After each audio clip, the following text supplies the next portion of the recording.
Hello, I am Ron Corbin, Cottonwood City Manager. We are at another edition of Inside Cottonwood. And I say this a lot, but I'm very excited about today's show because we have two great community members. One of them, the first one I'm going to introduce, I met early on in my tenure about 3.5 years ago and have been nothing but impressed with his compassion and his commitment to our children and our community. So the first is Steve King, our superintendent of Cottonwood Oak Creek School District. Welcome. Hey, thanks, Ron. Yeah, I'm very glad to have you here today. We're going to talk about school safety and a couple other issues. And we also have another wonderful gentleman that I met 3.5 years ago, a little over, Chief Steve, I almost said King again, Gesell. Too many Steves in the room today. Right. How you doing this morning, Chief? Good morning. Good, good. So let's kick it right off. But I don't know who doesn't know you, Mr. King, but if they don't, how long have you been with the school district? How long have you been around? And why don't you tell us a little bit about yourself? Yeah, thanks, Ron. Well, this is my 7th year, actually going to my 8th year with Cottonwood Oak Creek School District, and my 6th year as superintendent. My wife and I and 2 children, actually there's only one at the time, moved up to the Verde Valley a little bit more than 21 years ago. So you're almost a native now after 21 years. It's hard to believe. It's hard to believe. And we do have roots here. My grandma, I get to work in the same building as my grandma was the librarian in, back in the Clemenceau building back in 1955 when my grandparents moved here. Wow, that's exciting. What a connection. Yeah, it's interesting and kind of takes me back to a better place with my grandparents, yeah. And so you're the superintendent. How long have you been superintendent? This is my 6th year as superintendent. Wow, so you've been here a little while. Yeah. So you have lots of responsibilities as a superintendent. Yes, sir. So school safety's got to be one of the important ones. Why don't you tell us a little bit about what you have going on? So yeah, thanks, Rod. We're taking a multi-pronged approach to a lot of things, but the first thing I want to say is this man sitting next to me right here, Chief Steve Gesell, has been not only a friend to me, but a friend to our district. He's been extremely supportive in providing resources and information and connections within the community to keep our schools safe. And that is really our first priority, is how do we keep our schools safe. We've also had a lot of support from Yavapai County Sheriff's Office and David Rhodes. And we also had a lot of support from the Yavapai County Juvenile Probation Office. So that's one aspect, is working closely with our law enforcement partners. And I do appreciate greatly the support with Officer Ashley Campbell, who's been wonderful with our district, as well as the support from YCSO with Deputy Campbell. If you haven't seen, Google Alex Hawkins in the news and look for a story that was done just last week on what these school resource officers bring to our school district. They're not just there to be the police and the presence and that, but they're also part of our communities in this school. So I'm very, very grateful for all that. So, Mr. King, since you brought up the school resource officer, Yeah. we have Officer Campbell there in your district. Yeah. Chief, what is your thoughts? Since I've been here, you've always been supportive of the SRO program. Well, you have any thoughts on the SRO program, and specifically as it relates to, because Mr. King, you're elementary 8th through 8th grade, right? Through kindergarten through 8th grade? We are a pre-K through 8th district with an additional add-on of 9 through 12, and that was just authorized. We've got a few programs looking at that. Okay, so it's younger kids, and we have an officer that is stationed with them. What are your thoughts on that, Chief? Well, straight away, I mean, we're very, very fortunate to live and work in the community that we do. We value the relationships and the stakeholder collaboration that we have here. This is my 4th agency and last. And I've been around a few years, but I can tell you just leveraging that perspective alone, it's just something to be very grateful for. So the school resource officer programs, if you have been paying attention across the nation, have been embattled to a certain extent in some areas of the country, just completely errant, foolish, quite frankly, decisions to pull out, to end school resource programs.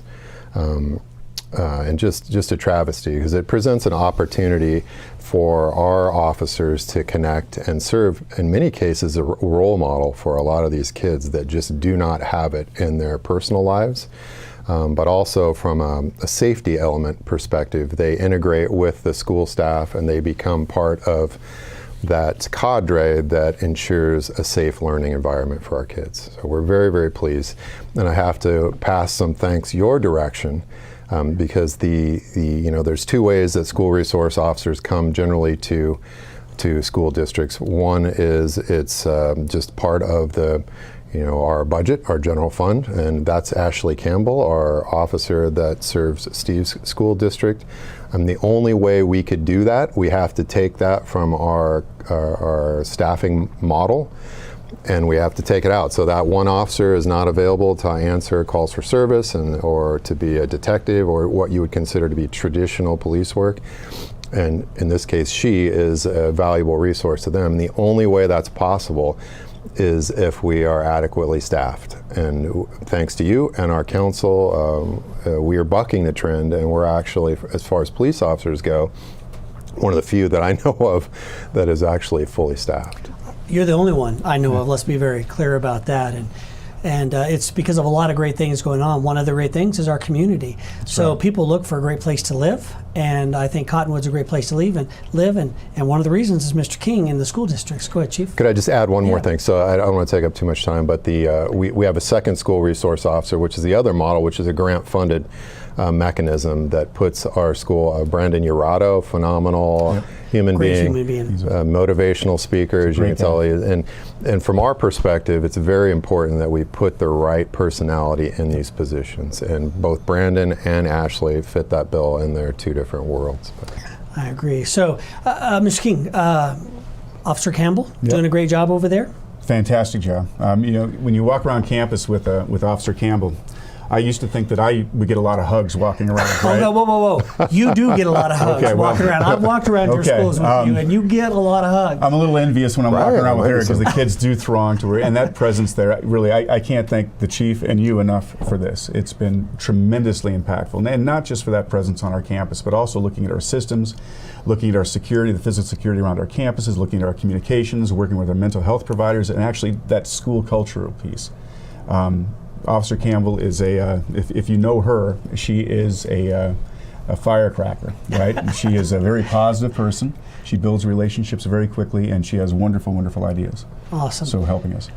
So, Officer Campbell, the SR program is just one of the aspects. What else do you have going on to keep our kids safe? So one thing that we're looking at, and this is in collaboration with law enforcement, is looking at expanding our communications tools. And I don't really want to go into a whole lot of details because a lot of this stuff is we're trying to keep. We don't want to let all the cats out of the bag, so to speak, but communications is absolutely key. And if you look at all the different situations that have happened around the country, one of the key things, has been about making sure that you have good communications. So in working with the chief and working with YCSO and looking at the integration of our security systems as well as our communication systems in case there is any kind of incident, it could be a medical emergency or something along those lines, that those communications are absolutely bulletproof and have redundancy within them. So that's one of the things we're looking at very closely and working on. I agree. So Chief, you and Mr. King have a great communication going on. I believe you and the high school also have great communication going on. Anything you want to add about the communication and keeping our schools safe? It's critical. I mean, not just leveraging new available technology, which Steve's alluding to. There's some federal monies that are coming into our area. We're very fortunate to see how that plays out to enhance our ability to communicate via this new technology. But, taking it back to sustainable relationships, imagine that. I mean, we're in such a half virtual world, sometimes more for some people. Very unfortunate, but the human interaction and just basic communication and relationship building and maintenance and investment, that we're all in this together, and different disciplines need to work together to maximize results. That model applies in this case. So. No, I agree. Communication and relationships, knowing where to go. Before we go on break, though, Chief, if we can talk a minute about communication. If I want to report something, one of the things that Cottonwood and I believe Yavapai County has is the text to 911. Am I correct on that? So if you can't call, you can text. But if ever in doubt, do you get mad when people call 911? I mean, when should people call, especially if they see something? The old saying, see something, say something. What does dispatch play? What role do they play in keeping our schools safe? So certainly. So we encourage anyone, if they feel that there's any type of something that's not right that may lead to what we would consider an emergency, that's when you would use 911. Certainly you can text, you can voice. Also, you can Google our number and use the non-emergency line. Very, very simple, very easy to do if there's not a pressing urgency. But certainly we encourage people to let us know. As through my career, I can tell you over and over and over, you have these tragedies and people that saw something that wasn't right, that we'd go to them and they would just say, I just didn't want to bother, I wasn't sure. And that's that's the nature of human behavior. We're never sure of anything. So if you suspect it, let us come in and we'll take a look at it. And if there's nothing there, then we're all the better for it. All right, thank you. So it's time for our first break, Mr. King. When we come back, I want to talk about mental health and the efforts you and your school have been making to keep our children safe and taken care of at the mental health level. So again, I'm Ron Corbin. We have Cottonwood Oak Creek School District Superintendent Mr. King and Cottonwood Police Chief Gesell here with us today, and we'll be right back.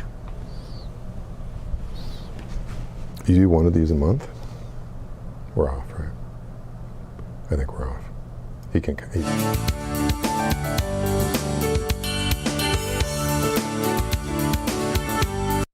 There are people who struggle with addiction and homelessness.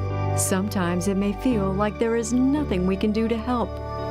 But there is. You can make a tax-deductible donation and help those in need transition away from homelessness. When you give someone a handout, you could actually be supporting an addiction. A better life starts with better health, especially for those living in the streets. Support solutions, not addictions. You can make a difference. Visit cottonwoodcares.com. Looking for a ride to Sedona? Hop on the new Verde Shuttle at the Cottonwood Library and go everywhere you want to go in West Sedona, uptown, and south to Poco Diablo Resort. It's just that easy. Looking for a better way to commute between Cottonwood and Sedona? The Verde Shuttle buses are brand new. A cool, clean, comfortable ride for only $2 each way or $3 for an all-day pass. It's just that easy. Check out details at verdeshuttle.com or ask Google Maps for transit directions. It's just that easy.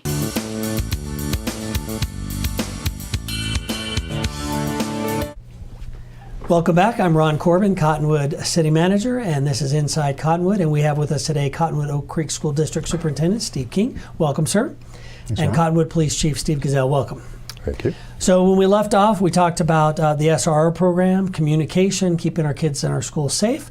And we're going to talk about mental health. But before we do, you had a couple other safety programs that you wanted to mention, Mr. King. Why don't you start with that? Well, the first thing I'd like to talk about is the our POPS program. And what is that? The POPS is our Partners on Patrol program.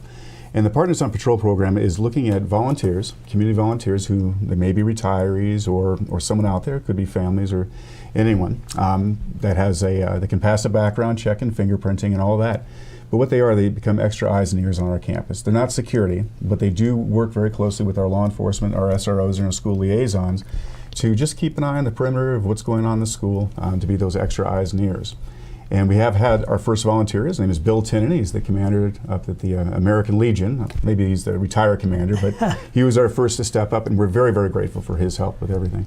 And I know that he's pushing it out there as well, but I would be very interested in speaking with anyone who would be wanting to help our schools just become a little bit more secure. So who do they call? Your school, your office, or? Sure, they can call 634-2288 and ask for Becky Wilson. Who's our HR manager, and she has all that information there. You can look on our website or on our Facebook page for that information as well. Yeah, so is there any commitment, 4 hours a week, 10 hours a week? As much as they can do. Okay. And so we'll fit them into whatever schedule that we have at whichever school that they would most like to volunteer at. Okay. Yeah. Any training they have to have with that? They would be going through a training with our SROs, our school resource officers, as well as our liaisons, as well as our PROs, which are the probation resource officers. Again, it's not a security thing. We're not looking. It's not an armed position. Right. It's just an additional resource for our administrators and for our teachers and for our kids to keep an eye on what those anything that might be out there.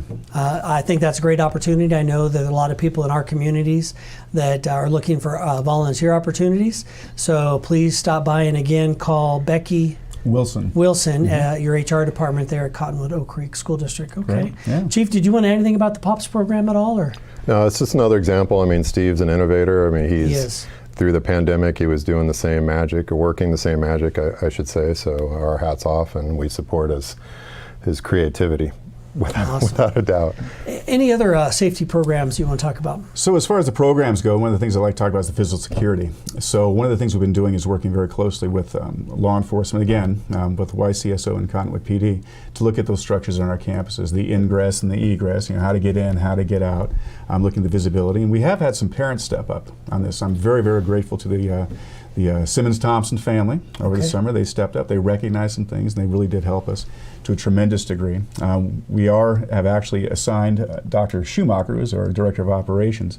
That is his primary focus right now, is looking at what those things are. Now, one of the issues we're facing with that is in finding contractors for additional fencing and things like that, as you can imagine. You and everybody else in the Verde Valley. So I'm putting it out there to the community as well, Mr. Corbin, that if you are a licensed contractor, when either in fencing or that might assist us with that security, I would greatly appreciate your collaboration on there, because I'd rather not put things out there that far. Right. So I would like to take that opportunity to reach out. But we're looking at all those aspects, looking at it. How do we get into not just our schools, but how do we get into our classrooms? What are we doing? What are our processes?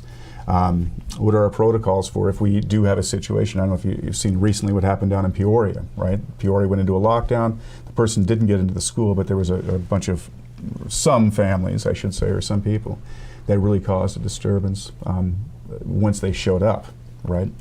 So that is one thing we actually just met with the YCSO at one of our schools to look at what do we do? How is that going to go about tabletopping this out, looking at the different situations, again, to keep the children safe. So. Yeah, the Peoria situation was very sad in my eyes. Again, I don't know the whole details, and the first, as Chief's always told me, the first you hear is usually the wrong story. Yeah. But for our police officers and our public safety officers who are trying to keep the school secure, and then loving, caring parents who are just concerned about the safety of their own children, given what's happened in our country. There's mixed emotions on that. So, but at least here, and most everywhere I've seen in the state of Arizona, we have a very responsive, progressive police department that I believe takes their job very seriously about keeping our children safe. So, Chief Gesell, anything you want to add about parents responding to a lockdown call, what they should do or shouldn't do? It's challenging. I mean, we saw, at least from the media accounts in Uvalde, the parents obviously legitimately concerned for their kids' welfare, and just a total tragedy in that whole scenario. But I would like to talk about real briefly school shootings, because I know that's on people's minds. And first point to make is school shootings are extremely rare. I mean, you look at the news and you feel like it's ubiquitous and it can happen anywhere, anytime, which it can, but the odds are very, very minimal. But to the credit of a lot of the school administrators, they look beyond just that outlier incident and focus, like the Peoria incident, where you have other crisis or security concerns that you can mitigate, and some of those mitigation techniques would apply to school shooters as well. Yeah, doing a good job. So, Mr. King, let's talk about the children themselves and what you're doing to help keep them safe. And I've always appreciated your approach to the whole kid, not just the academics. So the tour I've done and the times we've met, innovation is a great way to describe, innovator is a great way to describe Mr. King, but compassionate, someone who cares about the whole kid is another way I would describe him. You have not got lost in your administrative duties, and I really appreciate that. But this is more than a love fest for you, Mr. King. We greatly appreciate you. But what are you doing to help the mental health of our children, keeping them safe? So when you look at what's happening across the board in this world that we live in, there's a lot of pressures that are on children today. You look at the social media stuff, and really I struggle with social media, not personally, but the effect that it's having on not just our society or our community, but also on our children. The accessibility that when we put a cell phone in a child's hands with whatever it is, they have the availability of things that can be quite disturbing at a very young age. But also the pressures, right? So when you look at, as the kids move into middle school and everything else, the pressures that they come under of how to be and how they should act and what they should be is in many cases overwhelming. You add on top of that what we're seeing as far as the economic pressures, since the pandemic. You look at that on top of the housing issues that we're seeing in our community. You look on top of just the mental health issues sometimes that we see around. I think our children in many cases are there's just a lot of pressures. So, but my two favorite words are "so what?" What are you going to do about it? So about 5 years ago, we started down this path of looking at what those supports are for kids. And my dream and my goal is to have happy, healthy, and growing children. Happy brains learn much better than unhappy brains. And how do you get happy? You get happy by following those interests that you have and feeling that support. And I'm not even afraid to use the word love in our schools. That's the goal. And it started with the concept of capturing kids' hearts, right? We want to capture kids' hearts. We want to be there. We have to get close. And I tell people that teaching is a close contact sport, but really anyone in our schools is a close contact sport.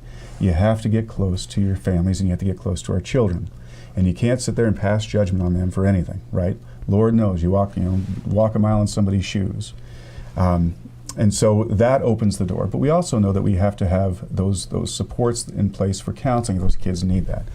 So we began writing a lot of grants, and our district is pulling in quite a bit of additional funding into our school district for counselors, for social workers, for additional safety people, for our probation resource officers to work on attendance issues, and everything to create these safe, supportive, loving, caring environments, which is the goal for all these schools. Now, sometimes it becomes even more difficult, right, because of what we're seeing in response to these types of things. And while I have this opportunity, I'd like to speak about a TikTok video that I had an opportunity to watch. And I don't do TikTok, but it was handed to me and they said, watch this.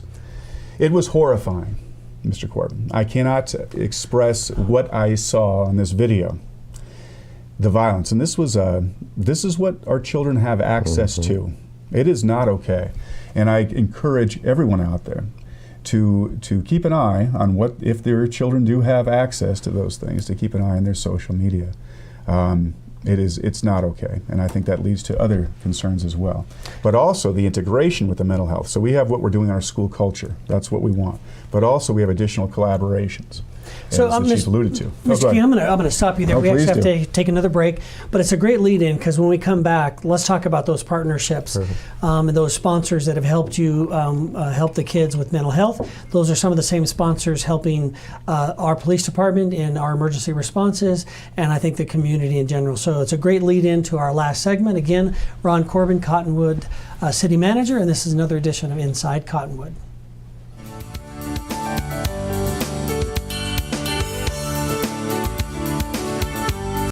There are people who struggle with addiction and homelessness. Sometimes it may feel like there is nothing we can do to help. But there is. You can make a tax-deductible donation and help those in need transition away from homelessness. When you give someone a handout, you could actually be supporting an addiction.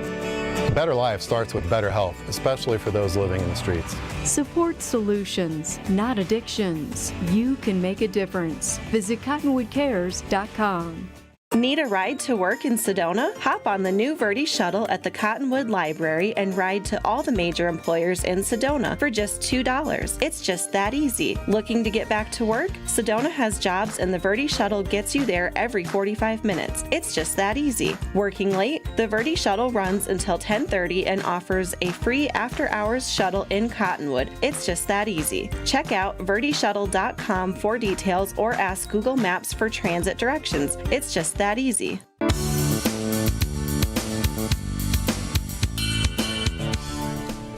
Well, welcome back to Inside Cottonwood. I'm Ron Corbin, Cottonwood City Manager. And again, very blessed today to have a couple of fine community members, leaders in our communities, two gentlemen who have given back to our community beyond a word. So the first is Cottonwood Oak Creek School District Superintendent Steve King. Welcome, sir. And Cottonwood Police Chief Steve Gesell. Welcome again. So we were talking about partnerships, and it takes a community. It takes all of us working together to prevent bad things from happening and to take care of our kids. Yep. So why don't you lead with that, Mr. King, our partners? Yeah, we started talking a little bit about the effects of social media and the mental health out there, and that has been crucial. And if you look at any kind of incident that's happened on a school campus, somebody says, "Oh, I knew something was going to happen years ago," right? There were signs and there were indications. And there are early signs of mental health issues, not just within the children sometimes, but also within the community members of the families themselves. So in recognizing that, we've been working very hard and have gotten tremendous support from our mental health providers and partnerships within. So Spectrum, April Rhodes has just been fantastic to work with over the years. She actually gave us the initial funding for some of our pilot programs for our new counseling programs years ago. Without those, nothing else would have ever happened. We've also been working with Polaire Health, which is like the Spectrum of the west side of the county, coming over here and providing those additional supports. Counseling services, we can also use private counseling services, again, grant funded. I think the key, though, is within the systems that we create. So we have a process called the MTSS process. The MTSS is the multi-tiered system of supports. And it was designed for academics, right? So if a kid needs this is what the kids get at this level. If the kid needs this is what they get at this level.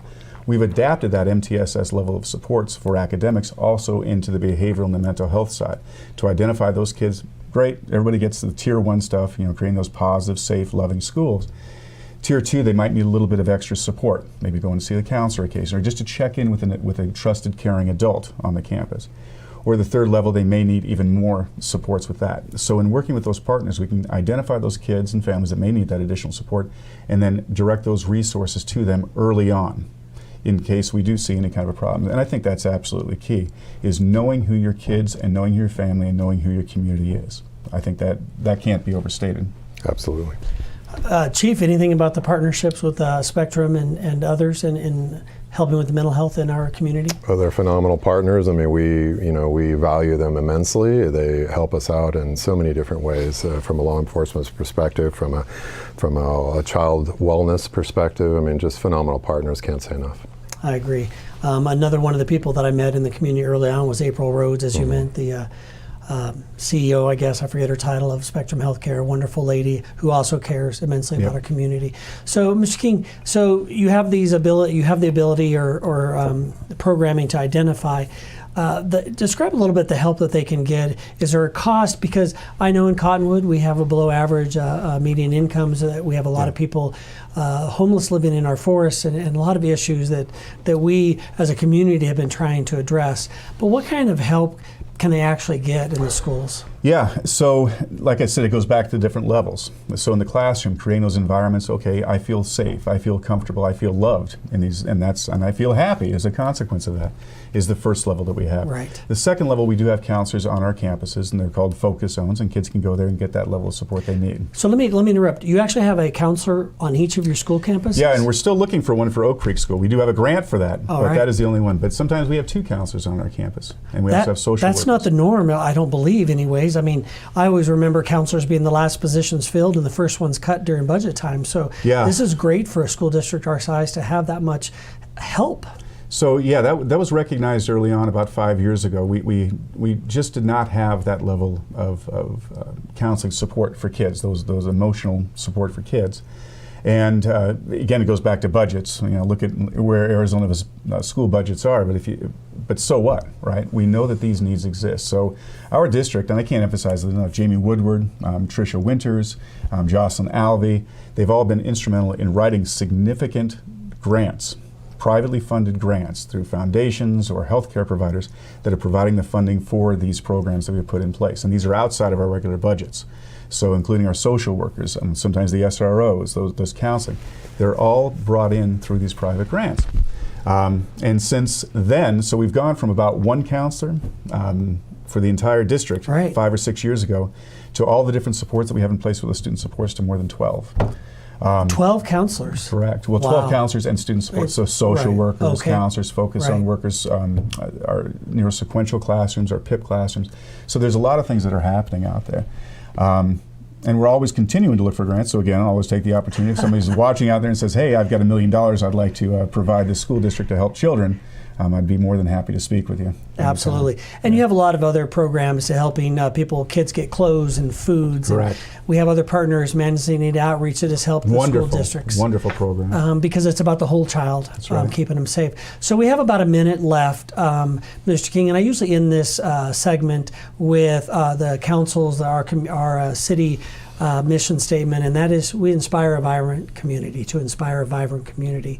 What do you think when inspiring a vibrant community from the school settings, what does that mean to you, and maybe what do you love the most about Cottonwood? Yeah. So that's easy. What I love the most about Cottonwood is the people that, or the children that I get to be around, right? And the people that I get to work with is the bottom line. If I'm having kind of one of those days, which I'm sure you've had, City Manager Corbin, and I'm sure you've had once Chief in a while. Don't know Gesell. what you're talking about. I get out and I walk campuses and I remind myself of why I'm here. And it's one of the great joys of my life is to be able to serve, and that's exactly how I look at it. Because I'll tell you, especially the last 3 years, with the pandemic and everything else, it's been challenging times. But I am surrounded by wonderful, smart, very smart, concerned, caring people that I work with that have that inspire me, right? And then those children also inspire me as well, and I'm reminded. So that's easy. And what does a vibrant community mean? I think that's a huge question, right? And what is a vibrant community? But I think a vibrant community, more than anything else, has a sense of belonging, right? We are here and we are in this together. Now we may have disagreements on things, and Lord knows, I don't ever pretend to be the smartest guy in the room, but I do care. You do. Right? And we sometimes make mistakes, but if we keep in mind what it's all about, and to me, what's more important than children? Because you know what? That's the only thing we got. Right. Right? In the end. In the end, there's who will be here after we are gone. That's right. And so I'll just say for me, coming from the kind of background I came from growing up, it was people like you that kept me on the straight and narrow for most of my life. The one-offs, the people you don't think about in the family, that create that connection, that sense of belonging, that gives kids hope that there's a better future and a better tomorrow. So I can tell you, from me and everybody that I work with and counsel, we are grateful for you and the work that you do in keeping our children not only safe and not only educated, but cared for. So Mr. King, thank you for joining me today. And of course, Chief Gesell, thank you for joining me as well. Well, this will wrap up another edition of Inside Cottonwood. I am Ron Corbin, Cottonwood City Manager.